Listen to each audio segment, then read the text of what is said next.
Hello, my name is Peter Wiederspahn. I'm the Vice President of the Rotch Traveling Scholarship, and I'm here with other winners of the Rotch Traveling Scholarship and other traveling scholarships, and I'll let them introduce themselves. We'll start with Jeremy.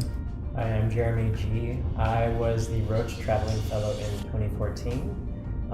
Currently, I'm the principal of a small design firm in Boston called J-Rock Design, and I teach in the architecture department at MIT. Hi, I'm Elle Gerdeman. I'm the current 2018 Rotch Fellow. I also am a design critic of architecture at Harvard University, and I also have a small practice here in Boston called Koji. Hello, I'm Garrett Nelli, and I'm the recipient of the 2017 AIA Seattle Emerging Professional Travel Scholarship, which is a travel scholarship very similar to the Rotch Travel Scholarship for professionals 1 to 7 years out of school. And I'm also the curator of the current exhibit on display here at the BSA space in the public interest, which highlights my travel and findings. Maybe I can open it up with the question of why you all were interested in travel and going through the effort of applying to and going through the process and ultimately being selected for a travel award. Jeremy, maybe we'll start with you. I had, in my case, a specific thesis about kind of urban morphologies that I wanted to test out. So the research was really critical to find the right city, and I eventually nestled in Beijing and did sort of an in-depth study into the history of the place, how it had developed over kind of the course of not only its physical history, but also its conceptual history, which predates the city itself for quite some time. Yeah, you really focused on one particular location and did a deep dive. I did, yeah. I sort of partnered with some local universities there, Tsinghua University being one of them, and really tried to dig into some of the, I would say, knowledge that isn't necessarily available in the United States that requires kind of physically going to a place like China, where a lot of that kind of archival data and information is tucked away and hard to get to unless we visit there. Elle, you're in the midst of your travel, and you've already traveled to South Africa and to China, and so your travel agenda, your itinerary, and your research agenda is more geographically dispersed. Can you talk about the dispersed geography, but the focus of the research itself? Right. So I suppose I took a relatively in-depth look at one topic and then tried to find several different geographical locations that work under that. So I'm looking at the anthropology of weather, which is sort of maybe unique for how we would think of a travel fellowship, but it really allows for you to start to take cultural narratives or anthropologies of many different places and use them as ways to start to analog or dialogue architecture with weather or with the environment. Mm-hmm. So I think that's been really interesting to see what that means in all of these different cultures. So the different environment certainly implies that you would have a fairly significant global reach. Yes, absolutely. I think it's that kind of a research is sort of perfect for a travel fellowship and maybe unique to being able to travel in so many locations. Excellent. Garrett, we're here at the Boston Society of Architects space, and you've just installed an exhibit about your travel. Mm-hmm. I wonder if you could give us a quick introduction. Yeah, so for my travel scholarship, I was very interested in public interest design, or architects and architecture working to better society, and generally working with atypical clients, whether they're nonprofits or mission-based organizations. And for my research, it was really important to focus on the questions that each one of these architectures are addressing, whether it's homelessness or affordable housing, and finding projects that really exemplify the way that we can begin to grapple with that in the 21st century. And so for travel, it was really important that I was able to go visit these projects and in particular speak to the users and try to hear their stories, because I think too often we dismiss those or we don't highlight them. And so this exhibit in my travel was really trying to create those genuine connections and to understand how these architectures were able to uplift these users' experiences so that we can try to replicate that or learn from those narratives. I wonder, it sounds like you've had some really personal connections Yeah. with the people that were living in these different environments. Is there one story in particular that really sticks in your mind? I'm sure you have 1,000 stories, but one in particular that you could share with us. Yeah, I think I'll just reference the mass design projects that are in Boston. And going there, I was aware of the beauty of its design and the sort of innovation of the way that they built the screen and used local labor to create that. But there's always a preconceived notion, I think, that when we come as Westerners into a society that is in a different circumstance, and in Haiti in particular, which can be considered a third world country, the fact that we might be imposing our own sort of design ideas and culture into that sphere. And it was great to speak to one of the doctors, and she referenced and said that the building felt 100% Haitian to her, and that the blue is the color of Guesquio, and that the screen and the colors related to a local neighborhood that she is familiar with, and that those flavors and their ability to infuse that culture into the building makes it really feel like it's a building that they have ownership over, and it makes it successful. Amazing. Sounds like, I'm sure you made 100 friends in your travels, and was a great benefit to your understanding of the impact of architecture on people's lives. Absolutely. Yeah, it was really amazing to see the sort of the influence that it can have, and the potential for it to create this change. And it really starts with just creating those connections, the architect and the designers and the developers, to really make that in the forefront of the design process. And I think in all six of these designs, that really is the key focus and area of focus, and it really shines through. And you can really tell that the people are excited to create those new connections with me, because they're so proud of the buildings that they're occupying or that they are using, and it really reads through strongly. Wonderful. I'm sure the other people that have changed in the course of your travels are yourselves, and I wonder, anyone can jump in. How has your travel experience changed your career trajectory or your ideas about architecture?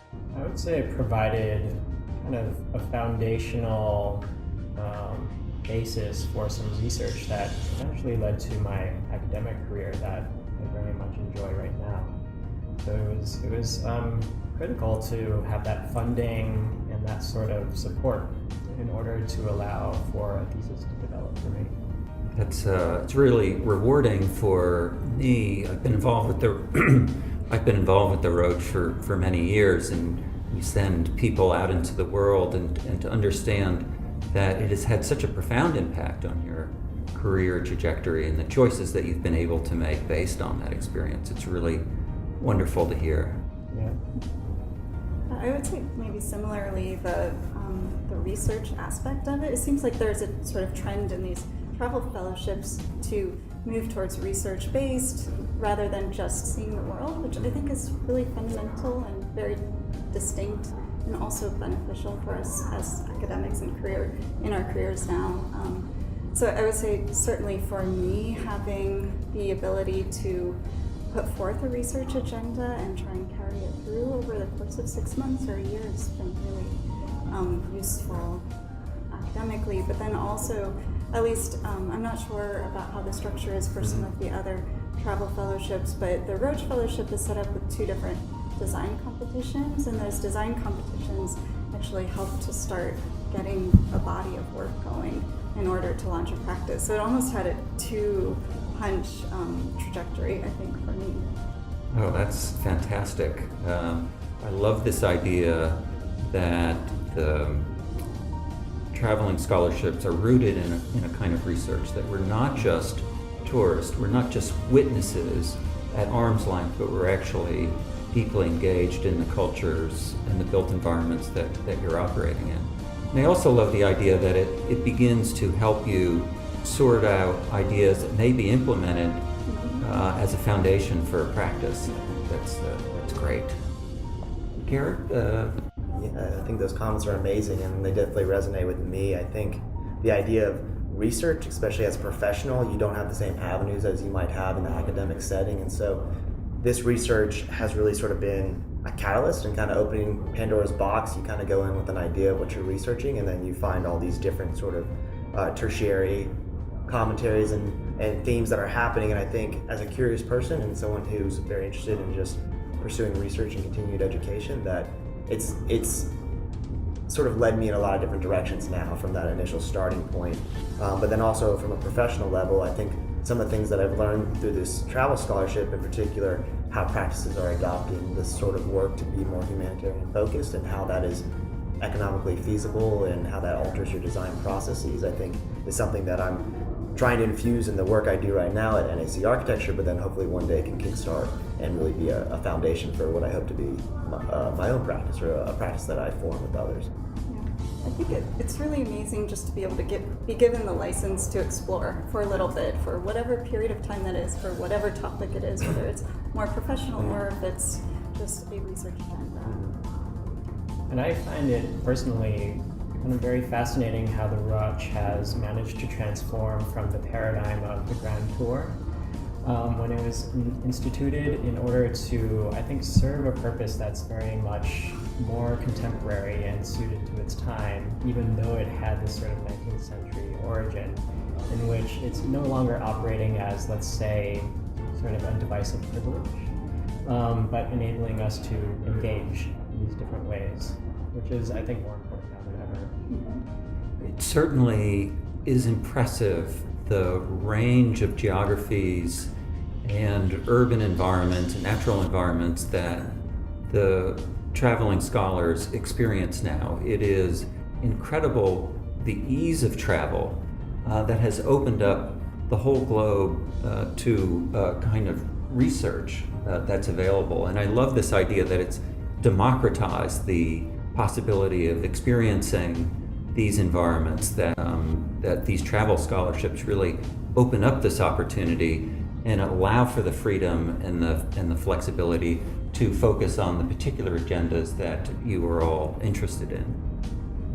I wonder, lastly, and Garrett, you already began to imply that not only has it had a personal impact, but this kind of global awareness, looking at other cultures and understanding the issues that are presented to them and how architecture and architects may address some of these issues globally, that it is in fact a way of affecting practice at a larger scale. Yeah. So I wonder if you could expand on that a little more, any one of you.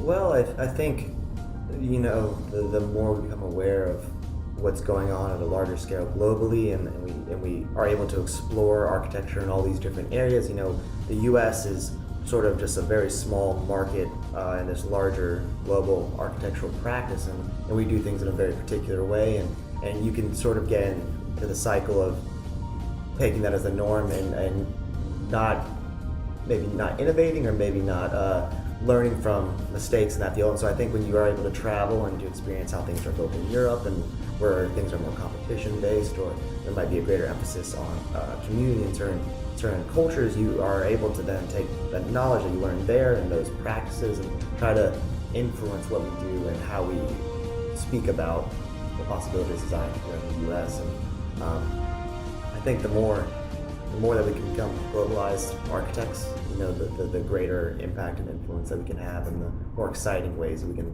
begin to innovate in the field, and hopefully sort of disrupt, I guess, some of the more traditional ways of thinking about practice. All right.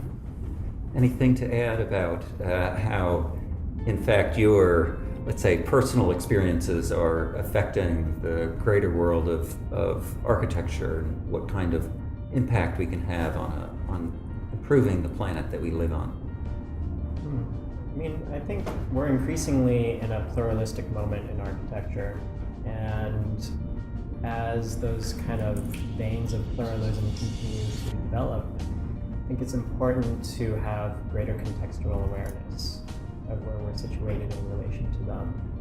What modernism is becoming in Asia, for instance. There's writings on Asian alterity in modernism. And I think it's important to be able to understand those different urban environments, anthropological relationships to weather whatever it is, that we're no longer in sort of a monolith of culture or design. I think travel is one of the most effective ways to combat monolith. All right. Well, it's really wonderful to hear these thoughts. You all represent the future of our built environment, and it's been a privilege to help foster those experiences for you, and then to see how those experiences are impacting our discipline at a much larger scale. Thank you all for your comments. I really appreciate it. Thank you, Peter. Thank you.